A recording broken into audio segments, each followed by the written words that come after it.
Cullen here with some supermarket etiquette. Once you get into the supermarket, treat all vegetables and produce like they're dog poop. Put a plastic bag on your hand, reach out, touch it, look at it, put it back, touch it, look at it, put it back. Put it in your basket. Second, if you're in the aisles, you don't need to pick up every item and look at it like, oh my God, I've never seen a can of soup before. You have. And there's not a special one that has a gold nugget taped to the back of it.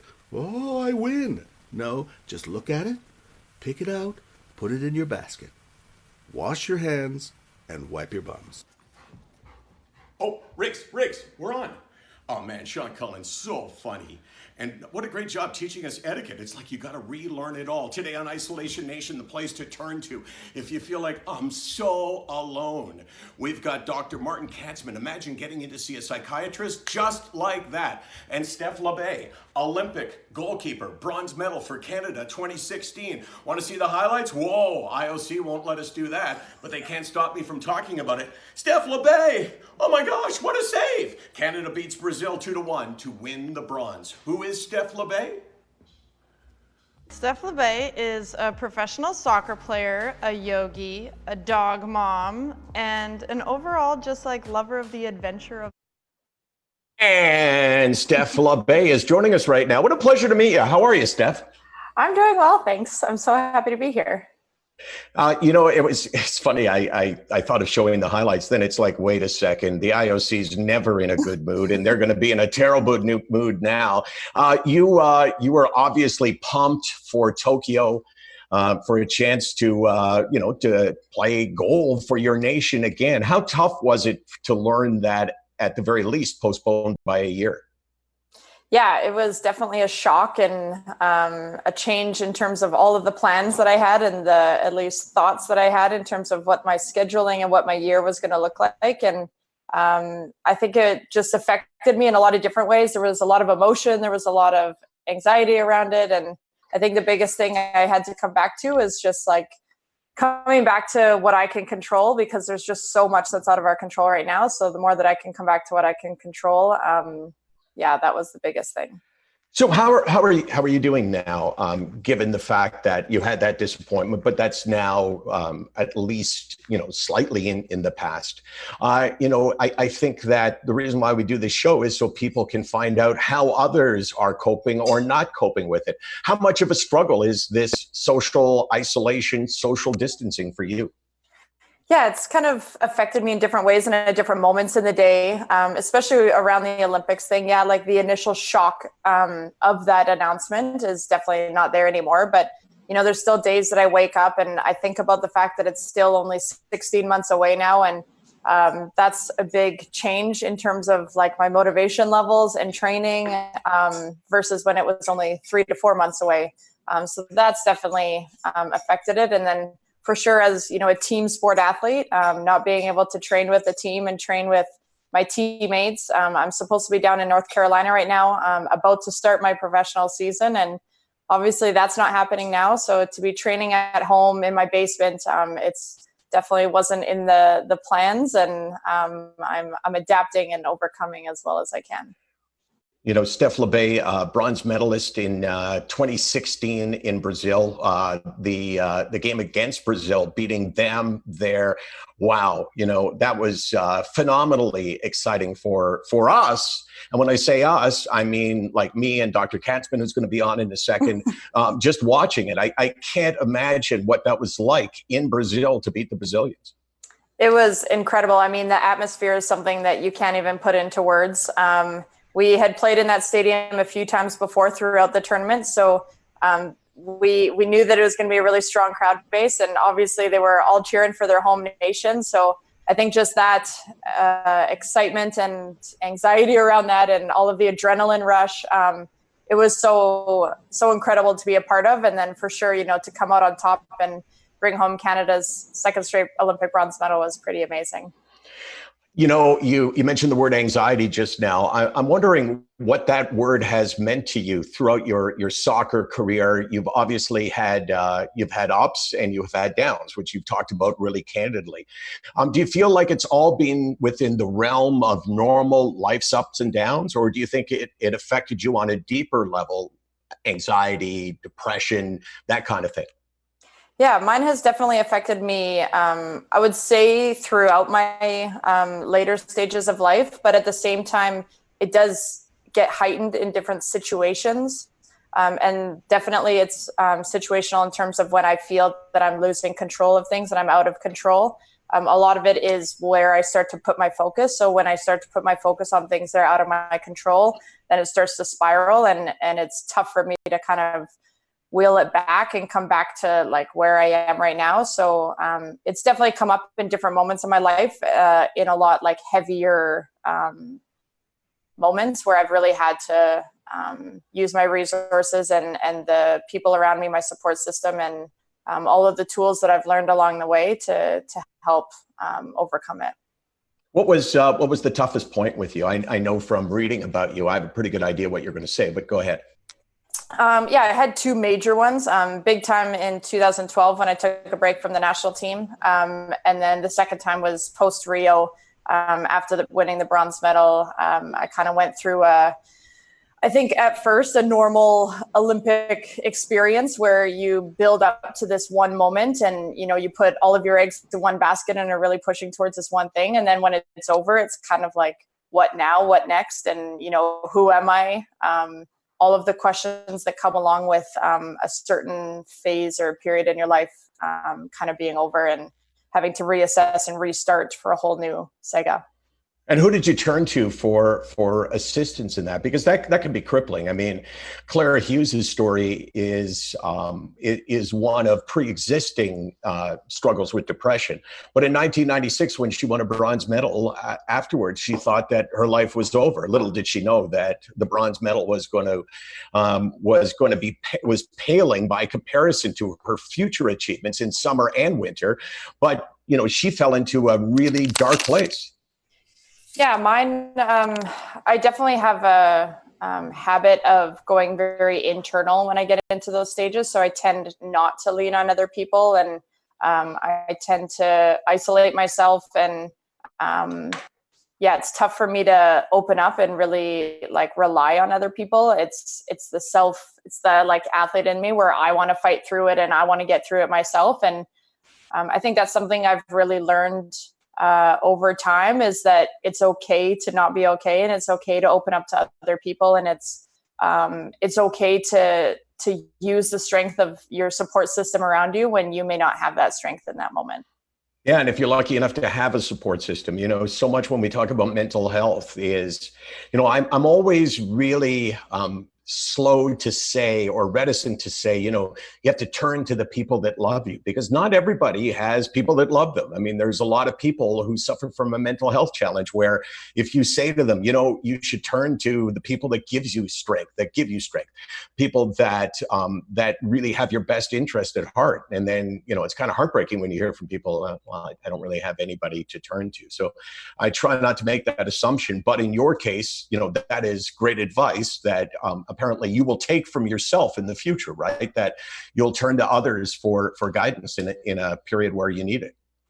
Yeah, definitely. And I would say to top with that, something that I've really noticed is the more that I've shared my story and the more that I've spoken openly and honestly, people from all walks of life have contacted me, have gotten in touch with me and told me how just hearing my story, they've connected with certain parts of it, certain words that I've said, the way that I describe certain things. And so it's people that I may not even know, or that I may not even say are in my support system. There's all these people who have connected to my story in different ways. And I think that that's, you know, you find this almost new community that you may not even know that you have, that there's so many people out there who share such similar experiences. And I think the more that we can talk about it and the more that we can express ourselves and what we're going through, we're going to help people out there that you may not even know that you're reaching.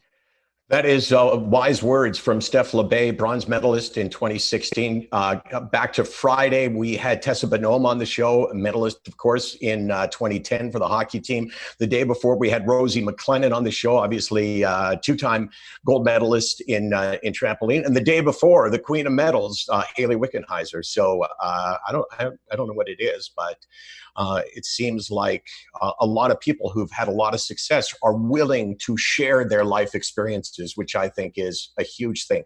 So I'm going to get you, if you're interested, in for a quick appointment with the doctor, Dr. Martin Katzman. So will you stick around, and then when I cue you up, you can fire some questions at him? Yeah, 100%. Either that, or we'll make you wait a year, which would be sort of more traditional for that. Okay, Steph, you hang out there. Great job. Thank you. That's Steph Labbe. And coming up tomorrow on the show, pumped for tomorrow, Sheldon Surrey scored more than 20 goals for the Montreal Canadiens. He's had, since his retirement, he's found it really difficult. He'll tell us his story tomorrow. Plus, Jim Cuddy, the Canadian legend, Blue Rodeo, Jim Cuddy going to join us. And then on Wednesday, Chael Sonnen. And if you know anything about me, probably the one thing you know is that Chael Sonnen walked off on me once upon a time, and I would not have liked to have seen it if he was there in person. And then Colin Mockery and Deb McGrath on Thursday. Man, this is awesome, being able to do a show like this and getting the guests that you want, including this guy. His name is Dr. Martin Katzman, and we wanted him because we need professional advice. How are you? I'm doing great. Good. Thanks for being patient listening to Steph. What did you take from her story? Actually, I think people don't understand the experience, because in some ways, Steph's life is so out of the ordinary, and that can be kind of shocking for us to say similar to mine, except the intimacy by which she described the challenge of now what? Who am I without this? I think is everybody's experience. What do you think of the term social distancing? And obviously, I'm asking you that for a reason. It sounds like a random question, because if you said, oh, I like the term, then it wouldn't really lead anywhere. But I know you're not a big fan of it. Not a big fan. And the reason I'm not a big fan is there's a difference between physical distancing, which we all need to do to protect ourselves and protect our community from passing the virus on. But social distancing is isolation. And you've challenged this with this show. Reality is we shouldn't be socially isolating. We shouldn't be socially distancing. We should be physically distancing and reaching out to each other. I mean, at the end of the day, think about what Steph said about being a professional athlete as a soccer player who plays on a team. At the end of the day, whether she can be in the same room with them, she still needs to be connected to people she needs, and we all need to be connected. I have a little phrase, I call it the intolerance of uncertainty. That's mine, okay? So don't try to take credit for it. I made that up right off the top of my head now. No, that's your little saying. What does it mean, Martin? Well, it's not just my saying. There's a number of scientists who've done work on this. But the reality is humans don't like uncertainty. The more we know what's going to happen, the better we feel. And so the more likely you have to have a proclivity to develop anxiety, the more likely you're going to be intolerant of uncertainty. You're going to worry to try and manage uncertainty. But you can't manage uncertainty because that's not life. Here's a question for you, Doc. We try to respond. We're on Twitter and Facebook and Instagram and YouTube. Here's a question for you, Doc. What do I do if I can't get in to see the professional that I want to get into, and I feel like I'm in crisis? What do I do? I think that's a great question. And if it's during this period of the pandemic, it's a different answer than if it was in general. Right. To start very well might be your primary care physician. Another place to start is to start looking for terms that might be helpful, one of which is mindfulness, one of which is cognitive and behavioral therapy. The actual approach to feeling better is staying in the moment. And if you heard Steph saying, got to be careful with the future, can't prevent the future, can't prevent the past, can't change it, I got to stay in the now. Staying in the now is a way to manage anxiety, but it's a skill you got to learn. It's, as you would say, it's sick, not weak. Staying in the moment. Explain, for you what that means, because I think everyone takes something away from that. It really resonates with anybody that has any kind of mental health challenge. I think staying in the moment is like, oh my gosh, if I could only stay in the moment. Well, the first thing is to understand why. So you pick someone who plays a sport, and we have a world-class athlete on with us. I'm going to take advantage of that. When you play goal, I would imagine you let in a bad goal, you got to let go of that. You can't worry about anything other than now. In all our lives, it's the same thing. So you worry about where your children's education is going to be. But maybe they're not at the point where they need to think about university or college or whatever. It's about asking yourself what you're thankful for. So my own meditation practice, I stop, I breathe, I make sure I know what I'm feeling, focusing on now, and I make a list of what I'm thankful for.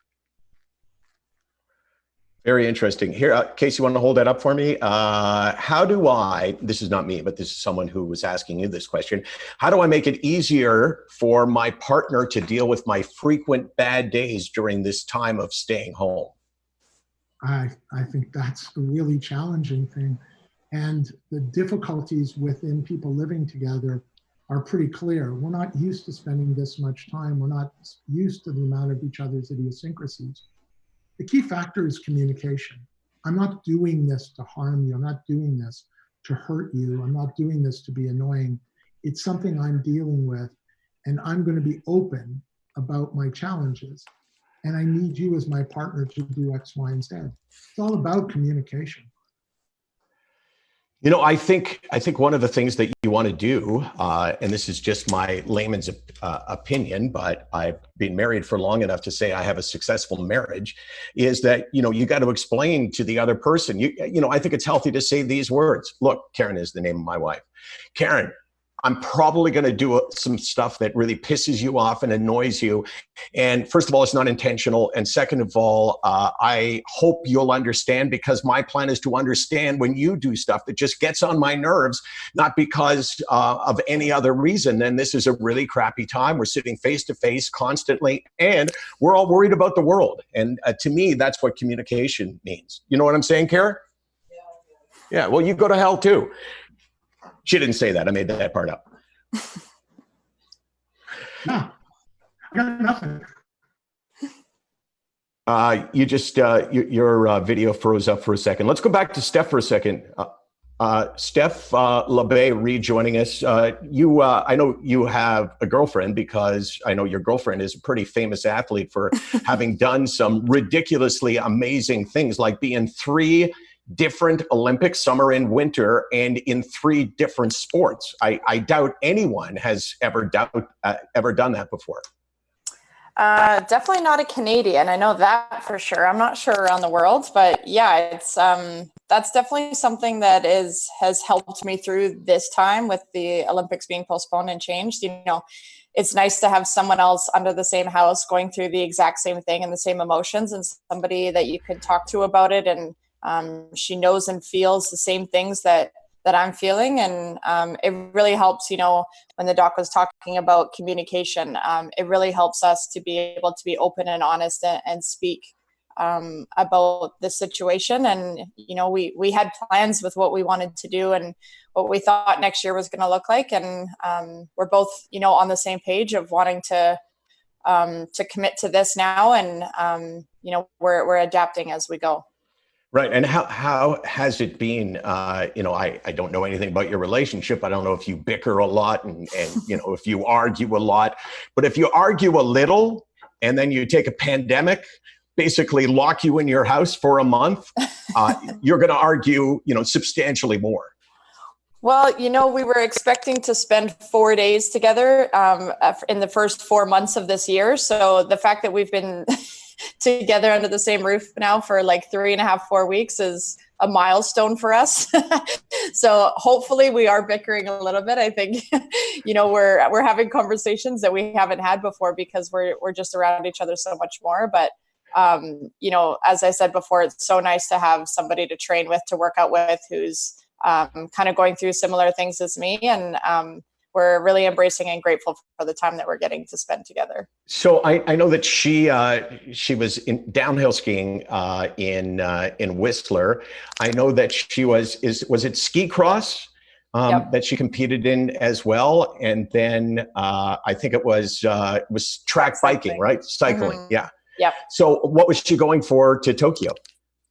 Track cycling again. So they had just qualified at the end of February, and I know, right? Sticking with the same sport again. That is so lame. You know, she, like what? She can't do anything in her life but 3 sports. Why not 4? But she won a bronze medal. Were you guys together back then? Because you know you both were on podiums in Brazil. I'm wondering if you celebrated together. No, we didn't. We met at the closing ceremonies. It was like a brief, hey, you won, I won. How's it going? And then, kind of just like chatted and started talking a couple months later. And rest is history.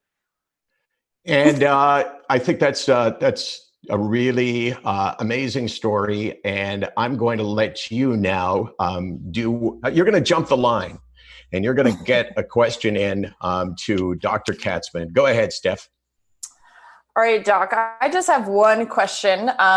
I guess it's kind of around motivation. Obviously, in this time, it's tough to keep the motivation up for me in terms of like daily training, daily working out. And I know I've gotten to the point right now in terms of like accepting where I'm at right now and accepting everything that's going on with unpredictability. But if I get to the point where I'm still not motivated and I should be, and I need to be training day in and day out to prep for a season that all of a sudden maybe there is a date that's set that I'm going to have to be ready for. Do you have some tips or tricks in terms of like boosting that motivation level? Absolutely. I think your question is not just specific. I think we're all dealing with that. What usually allows us motivation is scheduling. It's that date we've got to be ready for, and regardless of what it is. It's the kids who are watching, I got to get my homework assignment or my exam is on this date. For you, it's I've got to have my body ready for the season, or et cetera, et cetera. The problem is without schedules, it's really hard for us to stay motivated. And it's really about reward processing. And the human brain wants deadlines with reward. If I get to this point, it's a finish line. I've got there. Problem is, there's no finish line, and it's amazingly demotivating. So the key for all of us, again, comes back to something I'm sure you've heard from psychological coaches over and over. And I do a lot of sports work, and when you do sort of that sports psychology moment, and you, especially as a goalkeeper, have to be able to go, I forgot the past, and I'm not worried about the future. I got to stay right now, the next shot, right? In the same way, when you're setting goals, you can't be saying, I need to be ready for the season that begins June 1st or May 1st or whatever. You've got to be saying, my target is to reach this number, sit-ups, push-ups, whatever, to be able to hit to run my 100 or my 40 in this time frame. It's about setting small goals and reaching for them. As a scientist, you write grants, you try and write papers. When you actually sort of set them, I've got to have all these things done, it's overwhelming. But if your goal is by today, I want to have done X, and I don't care about anything beyond that, I'm going to stay there. You have an opportunity. I mean, one way you can go, I never spend so much time with my partner, I've never been more annoyed. On the other hand, you could go, I've never had the opportunity to spend this much time with someone I really love. This is a gift in a way. It's a crappy way to get a gift, but it's an opportunity. And if we take what we have, stop, be in the moment, appreciate what we have, motivation becomes around short targets that we can keep aspiring for. I want to be better by this time. I want to have this assignment completed by this time. I want to be able to learn a language by this time. I'm learning guitar. I'm terrible. Absolutely terrible. My goal is not to be Jimi Hendrix. My goal is to be slightly better by the end of the day.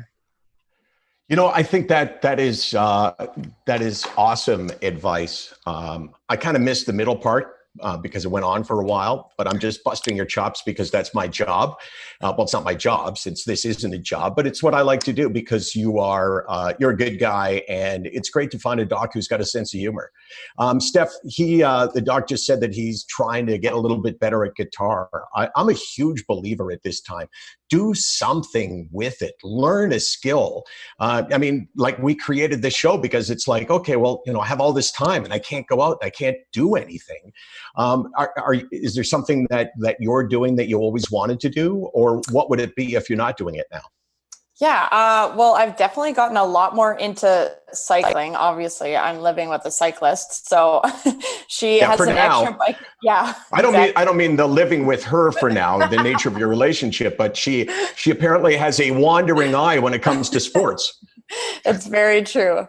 So I've been jumping on the bike with the trainer, and I've been getting into Zwift and doing some online races. It's like a video game, and you get fit while playing. It's pretty awesome. So I rode like 100 kilometers last week, which is unheard of for me. I would probably have rode like 10 in my previous 30 years of life. So that's definitely something new. And I'm getting pretty, excited about it each day. And then secondly, I'm really excited about it. I started I'm going to be connecting with young athletes and young teams over some like video calling and chatting with them about the mental side of sport, and doing my best to give back and share my experiences and share the things that I've learned over the time to give back to the younger athletes and younger community, to hopefully help them stay positive and stay strong during this time, and hopefully keep their motivation levels up. And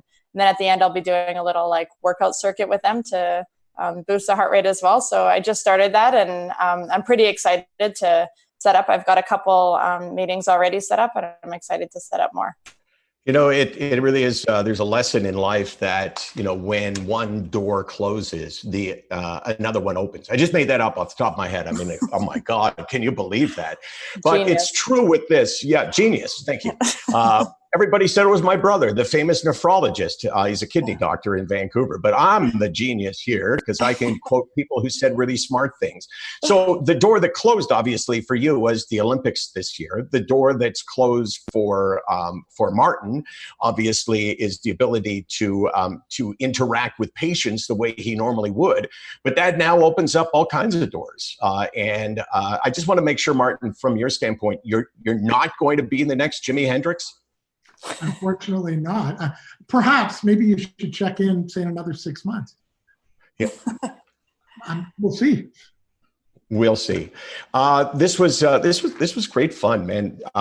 This is just a really cool experience for me to meet two people that I didn't know before, for us to share some really important things in our life, and hopefully to make a difference in other people's lives. What's the one thing that you can't do without Steph during this period of, I won't say social distancing, because the doc does not like that phrase. So this time of heating pandemic warnings, how about that? What's one thing? I definitely would say my dog. He's not here right now. He's sleeping over there, but definitely my dog, and definitely puzzling. Puzzling? What kind of puzzles? All different kinds. I just ordered one, and it's like a nice, I don't know, a gallery, I guess, kind of thing of all these buildings. And then like, it's a Canadian theme. So there's hockey all over it, and pond hockey, and yeah. So it's a jigsaw puzzle. Yes.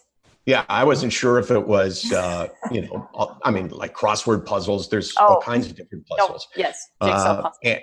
And who's your hockey team? The Edmonton Oilers.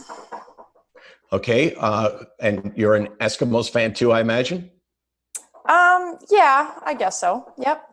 I'm going to teach you a lesson, Steph. I'm a veteran of this, okay? If someone asks you that and you're from Edmonton, just say, of course I'm an Edmonton Eskimos fan. It's not like Georgia is going to do a run on and go, whoa, wait a second here. She is not. The guys that I work with were asking, said that I didn't mention her name. It's Georgia Stimmerling, who is the name of this person who's been in 3 different Olympics in 3 different sports. So yeah. So Steph, are you an Eskimos fan? Huge fan. Oh yeah? Prove it. Who's your favorite Eskimo of all time? Just kidding. Yeah. It's okay. No, It's okay. Quarterback. Yeah. How about you, Doc? You're a hockey fan, right? Hockey, baseball, basketball, soccer, you name it. They all begin with Toronto, which I believe Yeah, me too. could win the championship in every sport. You know, the greatest thing I've ever seen was well, I mean, it didn't start so well because I think it was the anniversary last night of game number 1 against Orlando when they lost to the Magic by 3, and their coach, Nick Nurse, just killed them afterwards.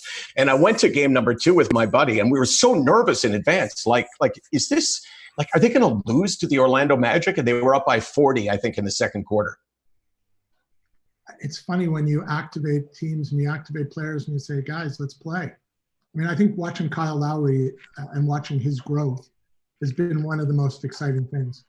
I agree with that. You know, he learned everything, I think, that it took to put him over the top from Kawhi Leonard. I think that he just, you know, his whole attitude, he came off the court after they won one of the games in the finals and said, we haven't won anything. And I thought, wow, that's Kawhi all the way. Steph, did you watch the NBA finals last year? Just go with yes. Of course. See, now I don't know whether that's actually true or not. I painted myself into a corner. But, you know, the ability to bullshit is actually has held me in good stead for most of my life. Ask me any question about anything. Could be your sport or anything, and I'll give you an answer that will be totally made up. Go ahead. What's the name of the youngest skateboarder out there? The youngest skateboarder out that's there? That's going to qualify for the Olympics. No. You asked me the youngest skateboarder out there. It's little Mitchie, who's 3 doors down. He's 3 years old, and he's on a skateboard. I'm thinking he is the youngest skateboarder. Why did you ask me about skateboarding, by the way? Just out of interest. I have no idea, because I was just going through my basement, and I saw a skateboard down there. Thank you so much. Hopefully this pandemic thing will end sooner rather than later. But if not, you know, I would love in a couple of weeks if you came back and did this again. You're pretty awesome. Thank you. Awesome to be here. Say hi to Georgia for me, and really appreciate it, Steph. And Dr. Katzman, you don't live far from me, right? You were propositioning me before we went on the air, right? Didn't you say we should what?